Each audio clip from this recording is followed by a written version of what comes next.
Kaya hindi kayo masyadong nagsasama sa vlog? Kasi nga parang pinag-awayan nyo ata yung pera? Sa totoo lang, boys, hindi naman talaga ako natuwa. Nasaktan talaga ako. I-open mo about that, pero hindi mo naiisip kung anong mararamdaman ko. Hindi ko nga in-open kasi nga iniisip ko nararamdaman mo. Napaka-insensitive mo sa part kasi nun, Son. Bakit ikaw lang ba nasaktan? Kaya ka ba matong sa ganito? Ito gusto mo, di ba? Kumayang gusto ko sa'yo. Hi guys! So for today's video, meron tayong guest, finally!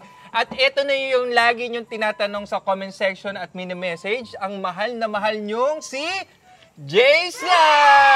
So yun guys, follow my page, Jason the Vlog. Let's go! Yes! Meron na siya ngayong Facebook page, kaya I'm so proud of him kasi dati ayaw niyang gumawa.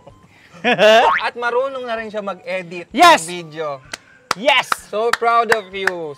At meron syempre tayong sabit. Sabit talaga. Ang ganda ng intro. Sabit. Sabay pa.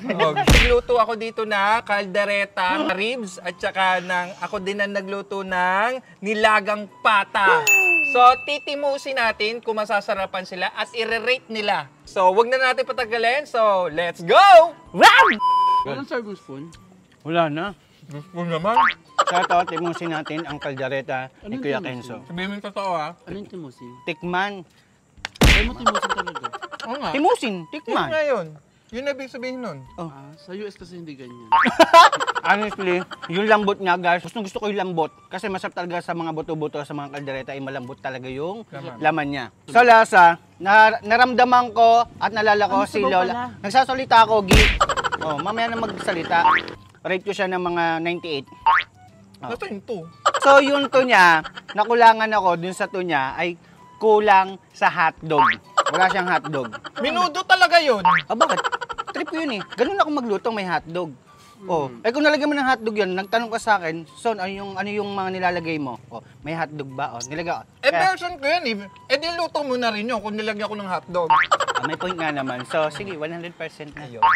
Ganda. At namatay. Namatay ilang.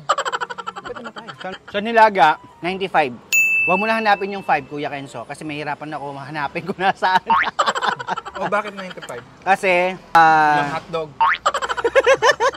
Parehas sa tikman ko na. Parehas 100. Para hindi ka na maghanap doon sa nawawalan. Pero mga 99. Bakit? Kasi malapit sa perfecto eh. Sarap. Parehas kasi kami marunong magluto ni Jason. Pati naman ako, damay nyo naman ako. Lang ako. Hoy, wala kang niluto na kinain namin. Pasit Canton. Doon sa bahay, hindi nyo pa nga ako binayaran nun. Hindi mo naman umaya. Shit. Parang di ka abutin ng 1 linggo. Kasi kapag alam ko may marunong magluto na kasama ko, tinatamad ako magluto. Kaya nga siya umalis sa inyo, di ba? Pero kapag ako tayo ng kainan, hindi mabebenta. tabi-tabi lang. Mga kalenderya, ganun. Bakit? Ano masama sa kalenderya? Sinabi ko lang naman Sangog na nga lang. ang maganda dyan, dahil nasa gitna ka, ikaw si ano ngayon? Boyogi. Boyogi na lang, boyogi. Sige. Sino hulaan, Son? Huwag mo na ibabalik yan dyan, ha? Di ba nag-away kayo sa Ibarra? Time na hindi kayo magkasama sa vlog. Ano pinagkakabalahan yung dalawa? Ako, nagbablog pa din ako. Ikaw, Son. Ako naman, nag-work. Trabaho ko sa labas, ganun. Meron siya trabaho, kaya hindi kami nakapag Busy din kasi. Sa vlog. Bakit mas pinili mo magtrabaho kaysa mag-vlog kung ayos naman yung kitaan doon? Siyempre, kailangan kong magdoble kayod. Gawa ng siyempre, yung pamilya ko nga lumalaki na. Kasi si Jasmine noon ay lalabas na. Magamanak na si Carmina noon, that time. Tapos nung lumabas, siyempre, mayroon pa akong 2 estudyante, si JM tsaka si RB na napasok. Bakit mas pinili mong mag-vlog na Bakit mas pinili mo Bakit mas Bakit mas pinili mong Bakit mas gusto mo ipagpatuloy yung pag-vlog mo kahit wala na si Jason? Kasi, it comes out naturally na nung nakapag-vlog ako, nakita ko yung purpose ko sa pag-vlog, kaya tinuloy ko pa rin siya. At saka masaya din ako dito. Okay. Totoo. Yun. Gi, nilalaro mo na yung pagkain. Promise. Ba't ganyan yung mga sagot niya? Parang ang paplastic naman ang sagot niyo. Parang plastic. Oo nga. Parang iba yung iba yung naririnig ko sa labas. Kaya hindi kayo masyadong nagsasama sa vlog. Kasi nga parang pinag-awayan nyo ata yung pera. Hindi. Gi, wag mong iungkatin niya na yung ganun. Hindi, nasabi ko lang naman kasi nga.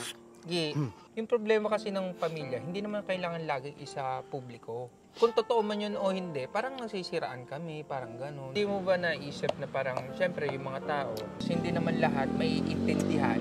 Gets mo ba? Ah, Pero dun sa tanong naman ni Ogie, oo, may point naman. Pero sa totoo lang, Kois, hindi naman talaga ako natuwa. Nasaktan talaga ako. Nasaktan ako nung panahon na yon na parang yung pakiramdam ko na parang hindi mo na ako pinahalagan ba. Yun yung naramdaman ko eh. Kanina sabi mo, wag nang pag-usapan. Tapos ngayon, magaganyan ka, inuungkat mo na naman. Ay wala na, nandito na eh. Siyempre, kumbaga gusto ko lang naman sabihin kung ano yung nararamdaman ko nung mga panahon na yun. Ako, pinipigilan ko na nga na mag-usapan natin yung ganyan. Tapos, ibabalik mo.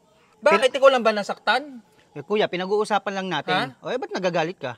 Bakit? Kasi nagpipilitan mo kasi, o sige, sabihin na natin na inopen mo yan, nasaktan ka. Ikaw lang? Napaka-insensitive mo sa part kasi nun, Son. Kasi, i-open mo about that, pero hindi mo naiisip kung anong mararamdaman ko. Hindi ko nga inopen kasi nga, iniisip ko nararamdaman mo. Eh, kung inisip mo, ba't ako pinabayaan mo nun? Son, hindi kita pinabayaan, ikaw ang nagpabaya. Gusto mo sabihin ko lahat?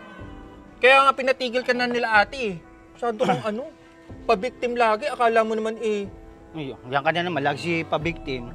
Eh, nag-uusap lang tayo, pero pinagtataasan mo ko ng boses eh.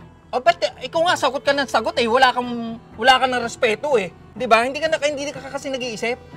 Ako pa hindi nag-iisip ngayon. O sige, sa sinabi mo, nag-isip ka? O, ba't ikaw, nag-isip ka ba? Oo, kaya nga hindi ko inopen, 'di ba? O, sino ba nag-open? Ikaw.